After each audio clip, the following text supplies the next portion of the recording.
is breaking news from Channel 7 Eyewitness News. And we are following breaking news. President Trump's Department of Transportation putting the brakes on New York City's congestion pricing plan. The controversial plan that's what I'm just talking getting its about. start less than 2 months ago. That's now what I'm the talking MTA about. suing over the reversal. So what does this mean for sue all you as y'all you drive into Midtown? Congestion pricing and you were is looking at live dead. pictures right now. Governor Hochul and MTA Yeah, leaders here are come the expected crying. to begin Here a come news the conference at crybaby. any minute now to discuss what all of this means. As soon as they step to that podium, we will bring it to you live. And first, that bombshell announcement on congestion pricing. Just weeks after the controversial tolling program began, the Trump administration says it is terminating its approval of the program. In a letter to the governor informing her of the decision, the transportation secretary described congestion pricing as, quote, a slap in the face to working class Americans and small business owners, adding that congestion pricing fails to provide a toll-free alternative for drivers who have to drive into Manhattan in Midtown. Well, transit officials have said that the program showed early signs of success, leading to a significant reduction in Midtown traffic and the potential for much-needed money from the tolls. But President Trump taking a victory lap, saying in a social media post, quote, New York is saved, even calling himself the king of New York. Now, the legal fight just beginning. We have several reporters covering this breaking story, including reaction pouring in from all sides of this issue. We're going to begin with Eyewitness News reporter Joe Torres. He is live at Grand Central Terminal where that news conference is about to happen. Joe. Yeah, we've just been told, Liz and David, that news conference is still a few minutes away. But in the meantime, let's chat here. We're waiting for Governor Kathy Hochul and the MTA CEO and Chair Janno Lieber to step up to the microphone and not only give us their reaction to the bombshell announcement that came right around noon today, but also to hear from them what happens next. In fact, they've kind of already cleared that up. Both the governor's office and the MTA have already put out a statement saying they're going to take this matter to court. You mentioned the letter that came from the Transportation Secretary, Sean Duffy. It was 5 pages in length, directed to Governor Hochul. And at issue, he said, was first, in revoking this plan, in shutting it down, what he and the Department of Transportation is doing is revoking some of the approvals that were necessary in order to keep congestion pricing going. He pointed 2 reasons for that decision. One of them you've already highlighted, that the congestion pricing plan really provided no free alternatives for drivers who wanted to come into the Central Business District below 60th Street in Manhattan. And then secondly, he also said that when this was pitched to the federal government, it was clear that the primary focus of the congestion pricing plan, according to the MTA, they say, was to raise revenue for the agency, not to reduce congestion in the Central Business District. He also pointed out he believes it'll be harmful to Manhattan businesses that depend on customers from New Jersey and Connecticut. As you know, there have been many opponents, vocal opponents to the congestion pricing plan. One of them, the GOP representative on Staten Island, Nicole Maliotakis. She spoke to us earlier today. Listen to what she had to say. He, as a New Yorker, understands how this program is to our city's economy, to our local businesses, to the residents, the constituents that we both represent.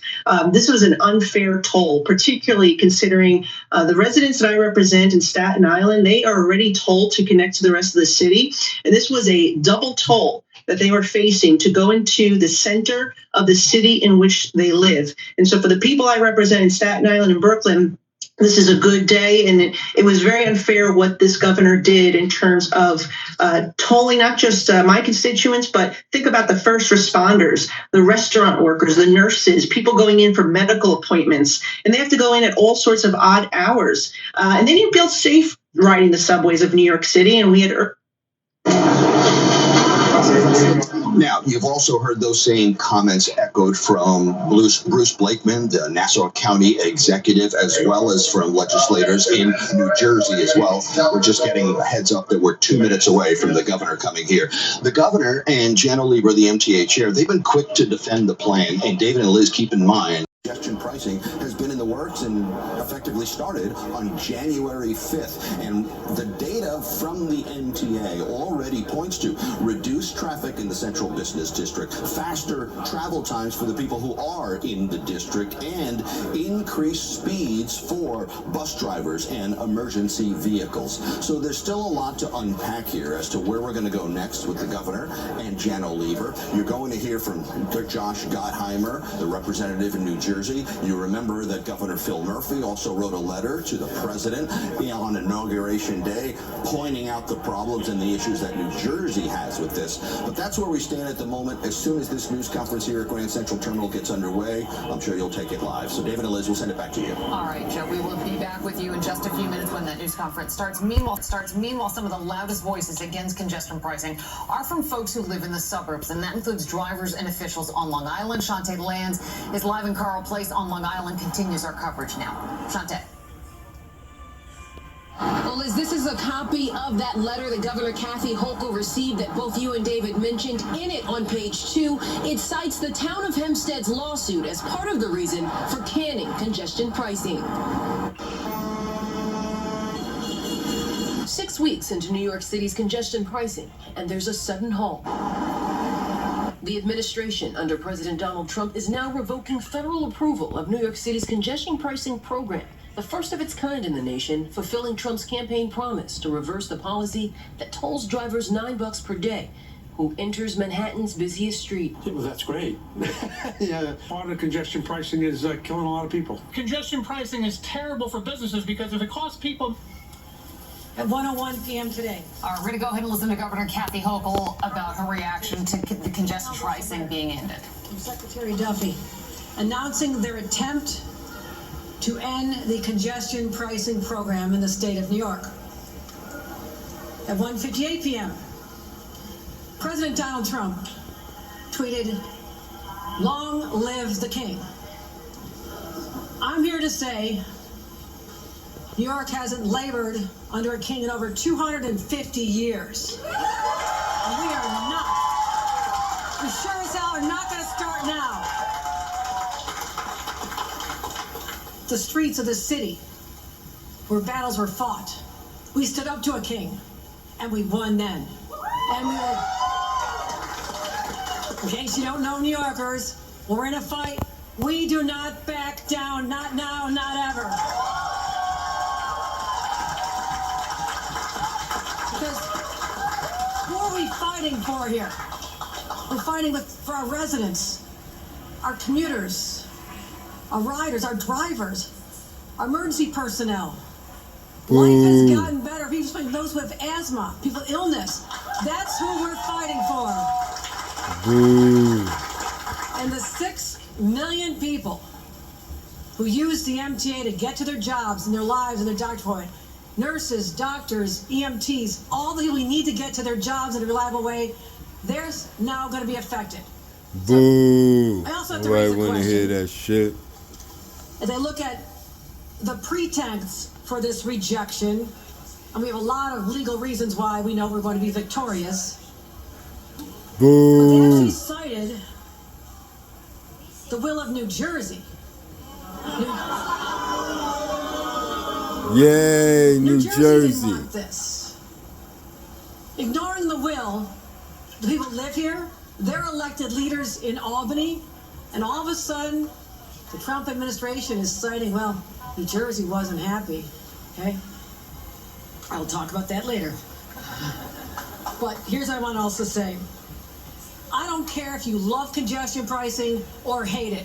This is an attack on our sovereign identity, our independence from Washington. And this is... Boo! We are a nation, You're lying. Of states. This is what we fought for.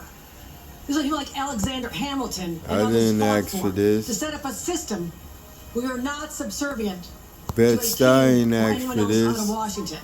So this is the fight we're in. It's all about our sovereignty. Brooklyn ain't asked for this. I spoke to the president many times in a reasonable way, calm way. You're a New Yorker.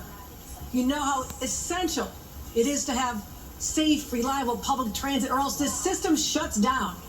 Our economy shuts down. the nation's economy could shut down. That's how essential we are. Take away all those bike lanes y'all put in One would think you'd know Manhattan and that. all around the city. That what created all of this congestion. Others involved. It feels like All the congestion feels like the was commuters of our because the city Department and our of regions Transportation decided now to the roadkill on redesign Donald the Trump's revenge streets tour against New York. of New York without considering the cause and effect, which would be smaller roadways Not the real for world, Sean. New York City It's real drivers. life for New Yorkers, and don't you forget that.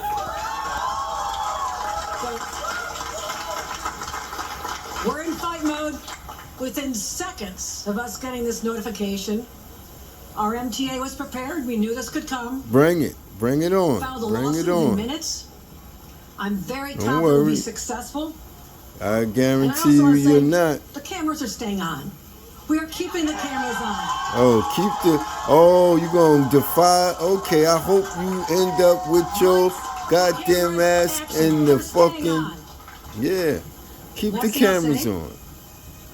If in some world Keep that the they are cameras. successful, Keep the cameras on. You hear her? the next time you're stuck New in York? traffic, You hear her? the next time your She train is keeping the delayed, cameras on. the next time you're in a flooded station because infrastructure repairs were not made, I want you to think of this. Don't worry, we Think used about to this. that. Next time you're stuck in traffic. Yeah, we used to this. Don't worry, we used to this. Don't try to put it off on You know where the him. plan goes? Okay? We have my top 10 reasons why congestion pricing is working. But as someone who's worked so hard, I want to let Jana Lieber tell you why we believe this program is working and why it's essential. Then we haven't taken any questions, and my counsel can explain our legal strategy as well. Thank you very much. Man, now here come this ignoramus. Can't explain where's all the money that they get every day when someone swipes their Metro card or pays with their Omni Pass. Where's that money going? Got the nerve. Got the nerve. Thank you, Governor Hochul. Thank you for your leadership Y'all on think this y'all issue. gonna defy the president's Simple situation. orders. New York ain't going Go back. ahead. We tried gridlock for 60 years. It didn't work. It cost our economy billions. But you know see? what's helping our economy? What's making New York a better place? Congestion pricing. So, Oh, as boo. the governor said, let me Boo. just Get take the you through fuck what's out of here happened with in that. the month and a half since tolling began. Traffic was down 9% in January. 1.2 million fewer vehicles entered the central business district, and that meant Lies. speeds and all speeds went Lies. way up, particularly express buses. People coming Lies. from areas where a lot of people Take drive. out all them The cross goddamn streets- bike the cross lanes. streets, Take which are out the those death aisles zone for that y'all drivers put in Manhattan. all up Anybody and knows down that. Canal 7th, Street, 34th 8th, Street, 57th 6th, Street. Speeds are all up, of those up. avenues, The streets First are Avenue, safer. Second Half as many Avenue, crashes, all those and that means islands y'all pedestrians done are not created, getting bike injured. lane that y'all provided. Take those out and watch the streets But open this up. is a governor who talks to me about the economy. There are fewer cars, but there are more people coming to the central business district. That's what you want. That's what you want. And the central business district areas have had a surge in pedestrian traffic, office workers, tourists, shoppers, that far outpaces the rest of the city and the rest of Manhattan. And Lies. Yeah. small thing, we heard a lot of people. Fix oh, your no one's gonna come lies. here Get your lies for together. dinner. Restaurant reservations up 7% since congestion pricing. Oh man, who are all these Outpacing the other hooting cities and on hollering the ass New East Yorkers? I Coast. bet you none of them Broadway got is humming. cars. Gross is up None of them got 25%. cars. Audience attendance up 20%. Yellow None of cabs. Yellow cabs None were of them. concerned. They've had a hard time. None of them. Before COVID and during COVID, their trips and their tips are up 10%. Their yellow cab drivers are seeing a lot more money. And a small fact that might, I don't know, interest President Trump, commercial office leasing in the month of January 2025 compared to 2024, up 61%. Is that a very Man. confident? Man, get out of here. People want to come to New York and they're signing leases. New Yorkers are seeing the difference. As the governor alluded to, we did it. There was one poll, major poll done, and it found that 6 out of 10 voters say President Trump should allow us to keep congestion pricing. And interestingly, 7 out of 10 drivers, the people who regularly drive to Manhattan, are saying this is good. This is a good deal. And you're lying.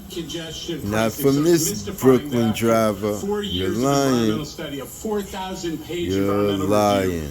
That the U.S. DOT would seek to reverse course. So we're doing, I just want to reinforce what the governor said. We're doing exactly what the federal government asked of New York and everybody. Well, Trump is doing exactly what the voters asked. He's killed congestion pricing. That's what the voters asked for, especially the ones of New York City. Real World New York, a new episode, tells you at our density, 9 times Phoenix or Houston, one of those Sunbelt cities, we don't have enough room to have everybody come to our streets in a car. So why would you create this problem with the bike lanes? Moments of receiving that letter, let's look at those streets. Look at First Avenue. Which says, number one, look at 6th Avenue. Look at 8th Avenue. And number 2, look at all them islands y'all built up there, taking away valuable street lanes for cars to travel. I see I'm joined by a number of elected officials. Used to be 3-4 lane traffics. Now we only down to 2-3 lanes. Keith Powers is here. Anybody else? Thank you. Thank you for standing with us. I have my counsel here, Brian Mahana. If anybody has any questions about our legal strategy, would you like to address that or just wait this? Okay. All right, we're fired up, ready to go. What do you got?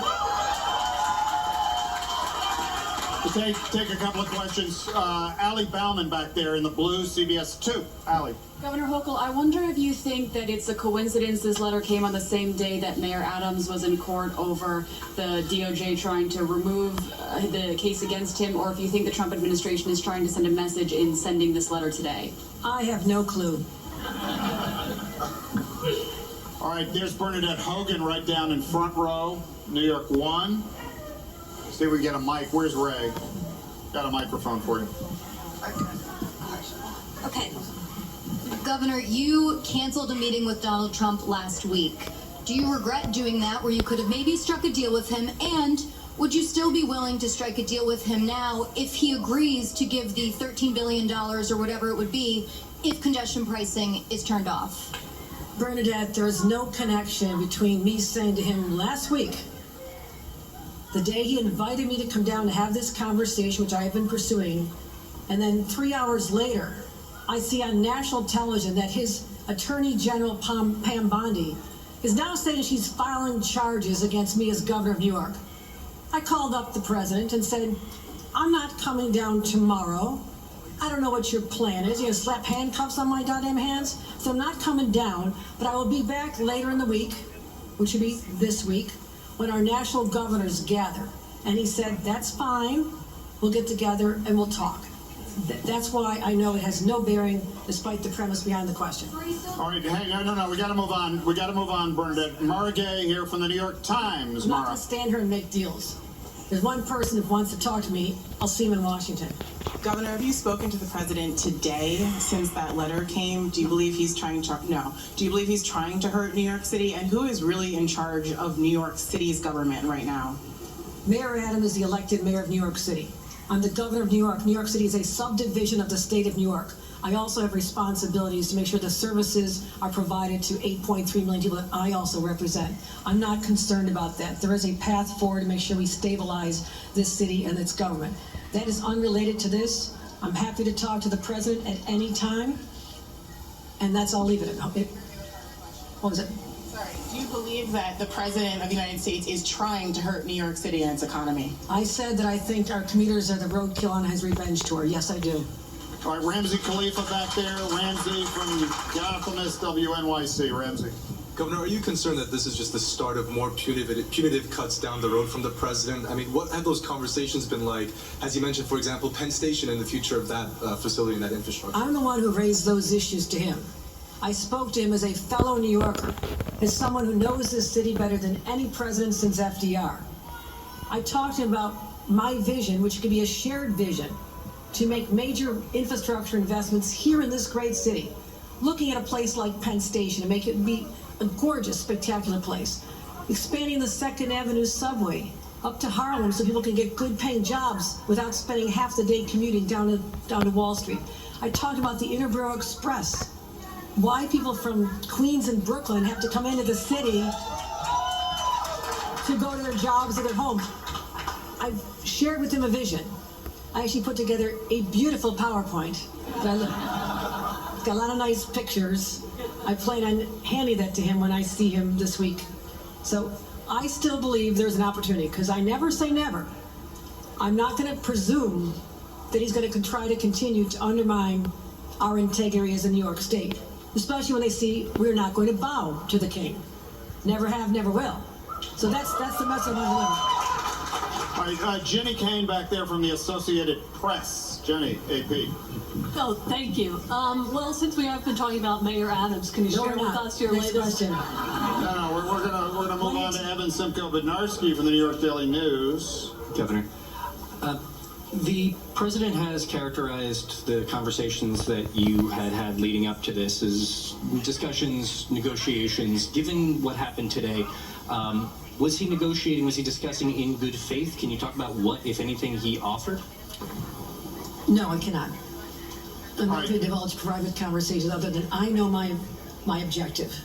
My objective is to secure the most federal dollars I can, because I have to make people in Washington understand if this city is crippled because we do not make the investments, make sure the Long Island Railroad is functioning at a high level, Metro North is functioning, our entire subway system, they all have to be running in a reliable, safe way, or we shut down. And the ripple effect, not just across New York, but across the nation, is powerful. At a time when our economy is under siege from Washington, we live in a state where people are terrified of tariffs. Terrified of tariffs, whether you're a farmer in upstate New York or someone who's trying to buy steel to build one of the largest manufacturing facilities in American history. I've got a lot of challenges, but I am always one who's willing to sit at the table, say, what do you need, what do I need, and how do we get it done? I'm not ever closing the door on that. Rebecca Lewis right there, City and State in front. Hi, Governor. You use some pretty fiery language, perhaps the strongest that I've heard you use since Trump became president. You called this an attack on New York's sovereignty.